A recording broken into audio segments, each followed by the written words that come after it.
Joseph Vijay எனும் நான்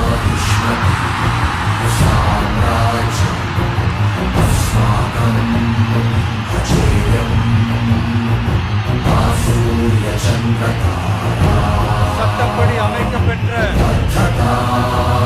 இந்திய அரசியல் அமைப்பின்பால் உண்மையான நம்பிக்கையும் மாறா பற்றும் கொண்டிருப்பேன் என்றும் இந்திய நாட்டின் ஒப்பில்லாத முழு முதல் ஆட்சியையும் உரிமையையும் நிலை நிறுத்துவேன் என்றும் தமிழ்நாட்டு அரசின் முதலமைச்சராக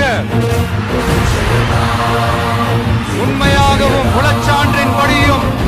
என் கடமைகளை நிறைவேற்றுவேன் என்றும்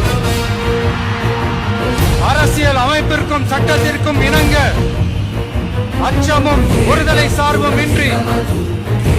விருப்பு வெறுப்பை விலக்கி பலதரப்பட்ட மக்கள் அனைவருக்கும் நேர்மையானதை செய்வேன் என்றும் ஆண்டவன் மீது ஆணையிட்டு